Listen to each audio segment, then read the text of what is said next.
तो hey guys, आप सभी का स्वागत है। आज हम देखने वाले हैं इंडियन पॉलिटिक्स से प्रीएम्बल के सेक्शन से जितने भी क्वेश्चंस बन सकते हैं हमारे एग्जाम में, चाहे वो बीपीएससी हो, यूपीएससी हो, या किसी भी स्टेट पीसीएस हो, या फिर एसएससी की क्यों ना हो, उन सभी एग्ज़ाम के पैटर्न को ध्यान में रखते हुए यह क्वेश्चन बनाया गया है। आपको बता दें कि ये जो लेटेस्ट ट्रेंड चल रहे हैं अब एग्ज़ाम में, आपसे पता है कि आप फैक्चुअल चीज़ें नहीं पूछी जाती एग्ज़ाम में, अब एनालाइज क्वेश्चन पूछा जाता है। आप कितना कॉन्सेप्ट को समझते हैं, इस तरह की क्वेश्चन अब पूछा जाता है एग्ज़ाम में। तो उसी के बेस पे कुछ हमारे पॉलिटी के सेक्शन से प्रेमबल के जो चैप्टर हैं उनसे कुछ क्वेश्चन हैं, लगभग 20 एमसीक्यूज़ हैं। तो आज हम उसे डील करने की कोशिश करेंगे। आई होप आप इस वीडियो को लास्ट तक ज़रूर देखेंगे और कुछ नया सीख के ही जाएंगे। तो चलिए शुरू करते हैं इस लाजवाब से वीडियो को। तो हमारा पहला क्वेश्चन है, प्रस्तावना के बारे में निम्नलिखित में से कौन सा कथन सही है। यानी कि 4 ऑप्शन दिए गए हैं, 4 ऑप्शन में हमें चुनना है कि कौन सा कथन प्रस्तावना के बारे में सही है। पहला है, यह संविधान का प्रवर्तनीय भाग है। दूसरा, यह संविधान का हिस्सा नहीं है। तीसरा है, यह संविधान का हिस्सा है परंतु न्यायालय में प्रवर्तनीय नहीं है। चौथा है, यह केवल परिचयात्मक वाक्य है। तो इसका राइट ऑप्शन क्या हो जाएगा? इसका राइट ऑप्शन हो जाएगा ऑप्शन नंबर सी।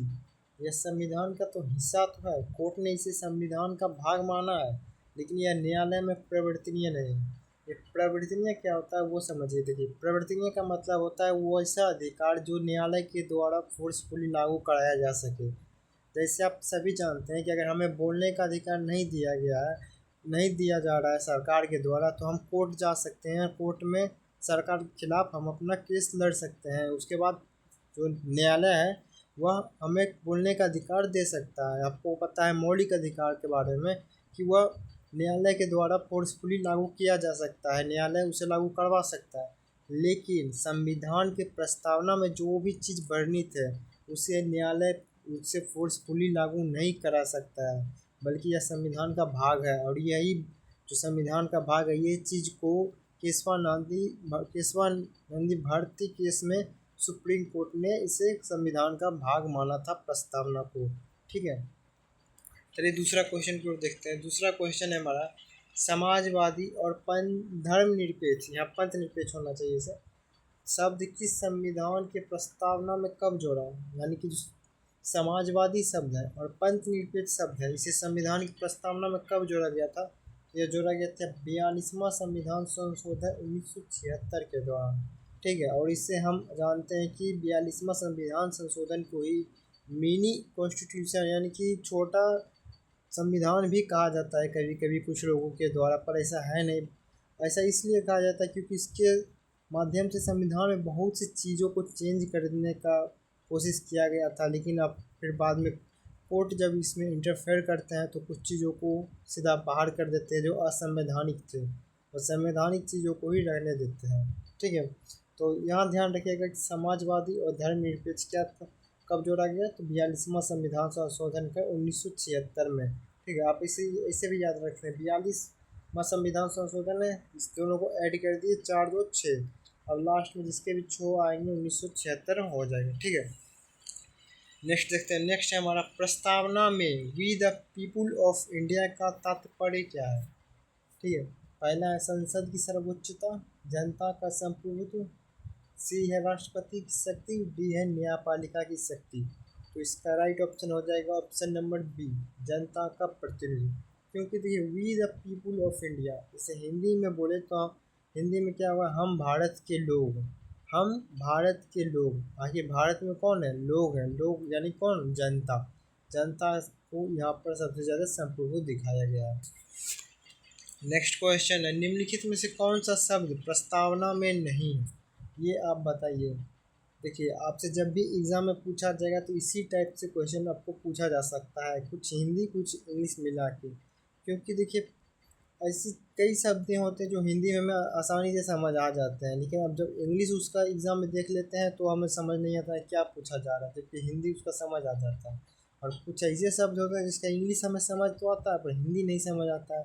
तो आपको दोनों कंबाइन, बोथ लैंग्वेज को आपको समय देना है। ऐसा नहीं कि आप हिंदी मीडियम से हो तो इंग्लिश मीडियम वाले को पूरा नीचा ही देखना है, या फिर उसको उतना ज़्यादा इम्पोर्टेंस नहीं देना है। नहीं भाई, उसे भी इम्पोर्टेंस देना है। अगर आप इंग्लिश मीडियम से हो तो आपको हिंदी भी थोड़ा थोड़ा देखते रहना पड़ेगा, क्योंकि एग्ज़ाम अगर आपको क्वालिफाई करना है तो हर चीज़ पर महारत हासिल होना चाहिए। तो इसका राइट आंसर क्या हो जाएगा? इसका राइट आंसर क्या हो जाएगा? प्रस्तावना में नहीं है। प्रस्तावना में कौन सी चीज़ नहीं है ये आप हमें बताओगे, ठीक है? कमेंट में HW के तौर पे आपके लिए छोड़ा गया है। अगला क्वेश्चन है, प्रस्तावना का संशोधन संभव है या नहीं? ठीक है, प्रस्तावना का संशोधन संभव है या नहीं? ऑप्शन 1 में नहीं, केवल संसद कर सकती है। सी, अनुच्छेद 368 के तहत केवल राष्ट्रपति कर सकती है। तो देखिए इसका राइट ऑप्शन हो जाएगा, संविधान संशोधन किसके द्वारा किया जाता है? कौन से अनुच्छेद? अनुच्छेद 368 के तहत। तो ऑप्शन नंबर सी इसका राइट आंसर हो जाएगा। 368 के तहत संविधान के प्रस्तावना में भी संशोधित किया जा सकता है। अगला क्वेश्चन है, किस केस में सुप्रीम कोर्ट ने कहा कि प्रस्तावना संविधान का हिस्सा है? प्रस्तावना को संविधान का भाग किस केस में सुप्रीम कोर्ट ने माना था? तो यह बहुत फेमस केस है, आप सभी जानते हैं, और इसका नाम भी आप लोग कमेंट बॉक्स में जल्दी लिखिए। वो हो जाएगा केशवानंद भारती केस में, ठीक। अगला है, प्रस्तावना में न्याय कितने प्रकार का है? न्याय प्रस्तावना में कितने प्रकार का है? ऑप्शन 1 में है 2, बी में है 3, सी में है 4, डी में है 5। इसका राइट आंसर क्या हो जाएगा? इसका राइट आंसर क्या हो जाएगा? देखिए न्याय कितना है? सामाजिक, आर्थिक, राजनीतिक न्याय, यानी कि 3 चीज़ के न्याय के बारे में हमारे प्रस्तावना में वर्णन किया गया है। सामाजिक न्याय यानी कि समाज में हमें गरिमापूर्ण से रहने का अधिकार है, संसाधनों के जो दोहन होंगे उसमें अपना भागीदारी निभाने का हमें अधिकार है। सामाजिक हो गया। आर्थिक, राजनीतिक, राजनीतिक न्याय से मतलब है कि हम भी अपना इलेक्शन लड़ सकते हैं, जिससे अगर कोई है वो आप चुनाव लड़ना चाहता है तो वह चुनाव लड़ सकता है। ऐसा प्रावधान किया गया है हमारे समाज में, हमारे भारतीय संविधान में। तो 3 तरह से न्याय देने की बात की गई है, सामाजिक, आर्थिक और राजनीतिक। इसका राइट ऑप्शन क्या हो जाएगा? Option number B is the correct हो जाएगा। नेक्स्ट क्वेश्चन है, स्वतंत्रता निम्न में से क्या शामिल नहीं है? स्वतंत्रता में निम्न में से क्या शामिल नहीं है? स्वतंत्रता देखिए हमारे संविधान में स्वतंत्रता किस किस चीज़ का दिया गया है? पहला तो विचार का संविधान में स्वतंत्रता दिया गया है, यानी कि आप कुछ भी सोचो, संविधान कभी रोक टोक नहीं करने जा रहा है, कोई आपको नहीं रोक सकता, आप कुछ भी सोच सकते हो। फिर है अभिव्यक्ति। अभिव्यक्ति का मतलब होता है कि हम जब अपने विचारों को किसी चीज़ के माध्यम से दूसरे के सामने रिप्रेजेंट करते हैं, यानी कि प्रस्तुत करते हैं, तो होता है अभिव्यक्ति। हम अपने विचारों को कैसे दूसरे को बताते हैं कि हम ये सोच रहे हैं? पहला चीज़ हम बोल के, दूसरा चीज़ होता है हम लिख के, तीसरा चीज़ होता है हम कुछ साइन वाइन बना के आगे वाले को बताते हैं कि हम ये सोच रहे हैं, हम ये सोचते हैं किसी मामले पर या किसी विषय पर, ठीक है। तो विचार अभिव्यक्ति की स्वतंत्रता तो दी गई है सभी को, सबको बोलने का अधिकार है, सबको अपना जो विचार है वो प्रस्तुत करने का अधिकार है। तीसरा है क्या? विश्वास। विश्वास का भी यहाँ पर भारतीय संविधान में स्वतंत्रता में विश्वास का भी अधिकार दिया गया है कि आप किसी पर भी विश्वास करो, ठीक है। चौथा है संपत्ति। देखिए संपत्ति का जो अधिकार है यह हमारे देश में स्वतंत्रता के रूप में नहीं दिया गया है, ठीक है। आप सभी को पता है कि संपत्ति का केंद्र नहीं होने दे सकता है, और जो समाजवाद का नियम कहता है। समाजवाद में क्या होता है कि सभी संसाधनों है वो समाज के हर वर्ग, हर लोगों तक एक समान वितरण के माध्यम से पहुँचे, ठीक है। तो इसका राइट ऑप्शन क्या होगा? Option number D. नेक्स्ट देखते हैं, नेक्स्ट हमारा प्रस्तावना का विचार किस देश से लिया गया? तो प्रस्तावना का विचार किस देश से लिया गया है? ऑप्शन ए है ब्रिटेन, ऑप्शन बी है अमेरिका, ऑप्शन सी है फ्रांस, ऑप्शन डी है रूस। तो इसका राइट ऑप्शन क्या हो जाएगा? अमेरिका। देखिए हम सभी जानते हैं कि संविधान बनाने के क्रम में 60 से ज़्यादा देशों का हमने क्या संविधान की समीक्षा की थी, संविधान को पढ़ा था, जो हमारे संविधान सभा के मेंबर्स थे उन्होंने। और कुछ महत्वपूर्ण जो अच्छे अच्छे देश थे, अच्छे अच्छे देश के संविधान थे, जैसे आयरलैंड हो गया, ब्रिटेन हो गया, कनाडा हो गया, ऑस्ट्रेलिया हो गया, अमेरिका हो गया। इन संविधानों के जो अच्छे अच्छे प्रावधान है उसे हमने अपने भारतीय संविधान में भी कुछ परिवर्तन कर जगह दी है, ठीक है। वैसे ही प्रस्तावना का जो विचार है वो अमेरिका से लिया है, लेकिन जो प्रस्तावना की भाषा है ना, जो इस तरह से लिखा गया है या जो उसका भाषा है वो ऑस्ट्रेलिया से लिया गया है, ठीक है, ये ध्यान रखिएगा। नेक्स्ट क्वेश्चन हमारा, धर्मनिरपेक्ष का अर्थ क्या है? धर्मनिरपेक्ष का अर्थ क्या है? ऑप्शन ए है धर्म का विरोध करना। ऑप्शन बी है सभी धर्मों के प्रति समान व्यवहार।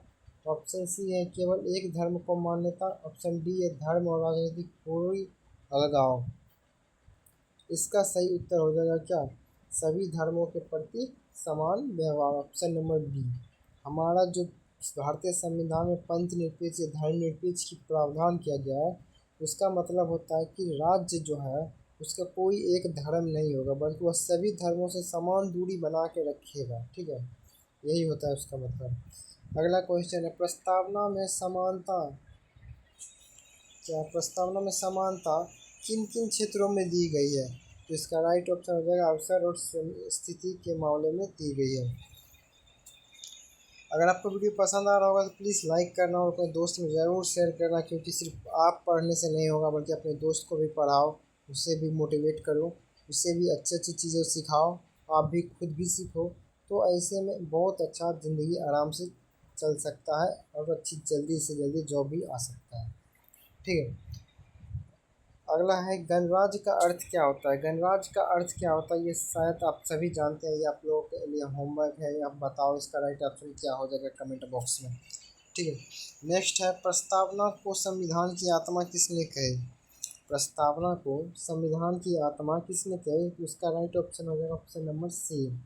नेक्स्ट है प्रस्तावना के अनुसार भारत का स्वरूप क्या है? प्रस्तावना के अनुसार भारत का स्वरूप क्या है? तो भारत का स्वरूप क्या है? संपूर्ण समाजवादी, धर्मनिरपेक्ष, लोकतांत्रिक, गणराज्य। ऑप्शन नंबर सी इसका राइट ऑप्शन हो जाएगा। ठीक है, इसमें संघीय भी दिया गया है, संघीय एकात्मक भी है। देखिए संघीय मतलब होता है कि केंद्र और राज्य दोनों अलग अलग शक्तियों का बंटवारा हो जाए तो वह संघीय व्यवस्था कहलाती है। जबकि एकात्मक व्यवस्था का मतलब होता है जब शक्तियों का जो पूरा केंद्रण है वो केंद्र सरकार के पास हो, केंद्र सरकार ही जो डिसीजन ले वो सभी को मानना पड़ेगा, तो वह हो जाता है एकात्मक व्यवस्था। जबकि संघीय व्यवस्था में क्या होता है केंद्र और राज्य दोनों अलग अलग होते हैं। कुछ कुछ पावर केंद्र के पास होता है तो कुछ पावर राज्यों के पास होता है, और कुछ ऐसे भी पावर होते हैं जो जिस पर दोनों अपना अपना रूल कर सकते हैं, कानून बना सकते हैं। ठीक है, जैसे हम एग्जांपल में ले सकते हैं कि यूपी की सरकार के जो भी नियम कानून है वो अपने नियम कानून बना सकते हैं, और केंद्र में भी वो अपना नियम कानून बना सकते हैं, दोनों अलग अलग हैं। वही होता है एकात्मक और संघीय व्यवस्था, यही दोनों होता है। इसका राइट ऑप्शन क्या हो जाएगा? इसका राइट ऑप्शन हो जाएगा ऑप्शन नंबर सी, संपूर्ण भी है, समाजवादी भी है, और धर्मनिरपेक्ष तो हम है ही हैं। ठीक है, नेक्स्ट क्वेश्चन है बंधुत्व का उद्देश्य क्या है? बंधुत्व का मतलब होता है कि भाईचारा, दोस्ती। आखिर हम कैसे किसी दूसरे से भाईचारा निभा रहे हैं, दोस्ती निभा रहे हैं। तो इसका राइट ऑप्शन क्या हो जाएगा? राष्ट्रीय एकता को मजबूत करना, क्योंकि हम जितने दूसरे धर्मों दूसरे लोगों से जितने अच्छे से भाईचारा निभाएंगे, राष्ट्रीय एकता को हम और भी ज़्यादा मजबूत करेंगे। नेक्स्ट क्वेश्चन है प्रस्तावना में समाजवादी शब्द का क्या अर्थ है? देखिए यहाँ पर आपसे समाजवाद का पूरा मतलब ही पूछा जा रहा है। अगर आपका कॉन्सेप्ट नहीं क्लियर है तो आप नहीं कर पाओगे इसे क्वेश्चन अगर एग्ज़ाम में आते हैं तो। पहला चीज़ तो ये कॉन्सेप्ट पर बेस है, दूसरा एग्ज़ाम में आप पर ऐसे बहुत प्रेशर होंगे, आपका दिमाग खुद स्थिर नहीं होगा, तो ऐसे क्वेश्चन को वहाँ पर गलत करना लाजमी है। इसका क्या मतलब होता है समाजवाद का क्या मतलब होता है? देखिए समाजवादी शब्द का आशय यहाँ तो हो जाएगा ऑप्शन नंबर बी, मिश्रित अर्थव्यवस्था। ठीक है, अगला क्वेश्चन है हमारा प्रस्तावना का प्रारूप किस प्रस्ताव से लिया गया है? प्रस्तावना का प्रारूप किस प्रस्ताव से लिया गया है? ठीक है, तो यह लिया गया ऑब्जेक्टिव रिजोल्यूशन, मतलब होता है उद्देश्य प्रस्ताव, जो पारित किया गया था किसके द्वारा? जवाहरलाल नेहरू के द्वारा। का 13 दिसंबर 1946 को, और इसी उद्देश्य प्रस्ताव को 22 जनवरी 1947 को संविधान सभा ने अपना लिया और संविधान बनने की क्रिया प्रारंभ होती है। ठीक है, नेक्स्ट क्वेश्चन है ऑब्जेक्टिव रिजोल्यूशन किसने प्रस्तुत किया? तो मैंने अभी आपको बताया किसने किया था, जवाहरलाल नेहरू ने। ठीक है, नेक्स्ट है हमारा ये प्रस्तावना का महत्व क्या है? प्रस्तावना का महत्व क्या है? यह केवल सजावटी है, यह संविधान की व्याख्या में मदद करता है, यह कानून बताता है, न्यायालय को बाध्य करता है, नहीं, इसका राइट ऑप्शन होगा बी, संविधान की व्याख्या के मदद करता है। मान लीजिए ये संविधान है, पूरा बुक है, इसे ऐसे पूरा लिखा हुआ है, इसका ना एक शॉर्ट फॉर्म में संविधान पूरा समरी, जिसमें इस पूरा बुक का समरी एक पेज में है। आखिरी क्वेश्चन हमारा, प्रस्तावना में सार्वभौमिक का क्या अर्थ होता है? ये क्वेश्चन आपके लिए है, आप जल्दी से बताओ कमेंट में इसका क्या मतलब हो जाएगा। तो मिलते हैं अगले वीडियो में, तब तक के लिए सब्सक्राइब कर इस चैनल को ज़्यादा से ज़्यादा प्रमोट करें।